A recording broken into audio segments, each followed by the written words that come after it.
Bonjour à tous, aujourd'hui je vais vous parler des bonnes notes de Facebook. Est-ce que Facebook vous met des bonnes notes sur votre page? Ça c'est la question du jour.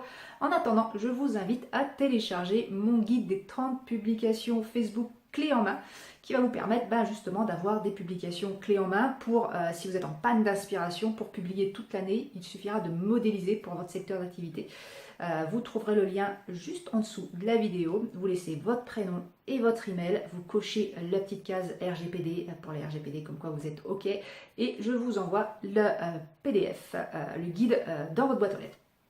Alors la question du jour, c'est est-ce que vous êtes dans les petits papiers de Facebook? Est-ce que Facebook vous met des bonnes notes sur vos publications? Alors à quoi ça sert? Avoir des bonnes notes, c'est comme à l'école, c'est d'avoir des bons résultats. C'est-à-dire que vous n'allez pas lutter contre l'algorithme Facebook, mais il va plutôt vous aider et travailler avec vous. Alors Facebook met des notes. C'est la question du jour. Pas vraiment, en fait, officiellement, ils ne mettent pas de notes du tout.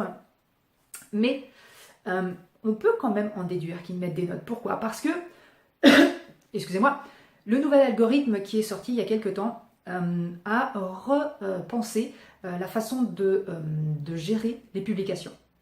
En effet, Facebook, avec ce changement d'algorithme, a voulu recréer ce réseau social. C'était un échange entre les gens et ne pas avoir que des publications de pages d'entreprises dans les fils d'actualité des gens. Donc, ils ont voulu recréer cet échange. Et donc, par conséquent, l'algorithme travaille pour recréer cet échange. Alors, j'explique juste ce que c'est qu'un algorithme parce qu'on en parle beaucoup, mais tout le monde ne sait pas forcément ce que c'est. Un algorithme, c'est en gros, c'est un programme informatique, c'est pas compliqué. C'est un programme informatique qui va réagir en fonction des hypothèses qu'on lui donne. Si par exemple il se passe ça, tu réagis comme ça. S'il y a l'hypothèse 2, tu réagis avec une réaction 2. S'il y a l'hypothèse 3, tu réagis avec la réaction 3. Si l'hypothèse A plus l'hypothèse B, réaction 4, etc. En fait, on donne des possibilités à l'algorithme et il va réagir en fonction de ce qu'on lui dit. Comment ça s'applique à Facebook? En fait, si vous cliquez par exemple sur une image d'une publication de quelqu'un que vous suivez, vous mettez j'aime, l'algorithme va en déduire que cette personne vous intéresse. Et à contrario, si vous voyez des publications de cette personne et il ne se passe rien, Facebook va dire que vous n'avez pas beaucoup d'intérêt dans les publications de cette personne et par conséquent, vous recevrez nettement moins de notifications de cette personne dans le total des notifications que vous avez eues. Donc, l'algorithme travaille pour ça. Et donc, pour vos publications, en quoi ça a changé et en quoi il vous met des bonnes notes? En fait, comme Facebook veut qu'il y ait un échange entre les gens, il veut qu'il y ait de plus en plus d'interactions et un échange quasiment comme l'échange verbal, il va donner vraiment l'avantage aux publications où il y a des engagements, mais il va mettre aussi une hiérarchie dans ces engagements. Et la hiérarchie, elle a changé par rapport à avant. Maintenant, l'engagement qui crée le plus de points, on va dire, c'est le commentaire. C'est-à-dire qu'il est bénéfique pour votre publication d'avoir des commentaires avant le partage et avant le like. Donc dans l'ordre des notes, on va dire, que Facebook vous donne, votre publication sera mieux notée si elle a un commentaire. Et ensuite, c'est juste en dessous le partage. Et en dernier, c'est le like.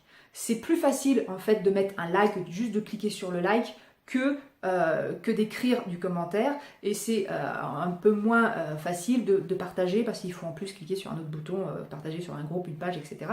Donc, et en termes d'investissement, quelqu'un qui met juste un like est beaucoup moins investi que quelqu'un qui va écrire quelque chose sous votre vidéo ou sous votre photo.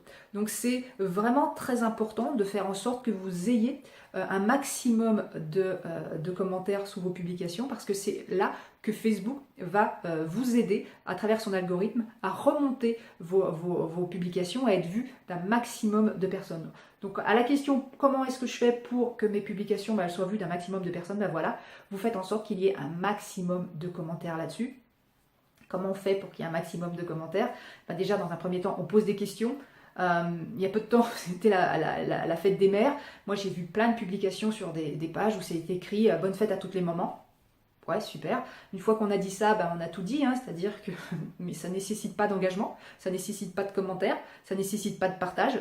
Donc les gens, ils partagent pas, ils commentent pas, ils likent pas. Donc il faut vraiment poser des questions, il faut faire en sorte que ce soit une discussion, il faut faire en sorte de trouver les questions qui intéressent votre secteur d'activité, qui intéressent vos prospects, pour pouvoir les faire interagir avec vos publications. C'est vraiment l'obsession à chaque fois que vous allez publier quelque chose, de vous dire quelles questions je pourrais poser qui va permettre à mes prospects de répondre, qui va leur donner envie de répondre. Qu'est-ce que je vais pouvoir leur poser comme question? Ça, c'est hyper important parce que c'est vraiment là que l'algorithme va vous aider.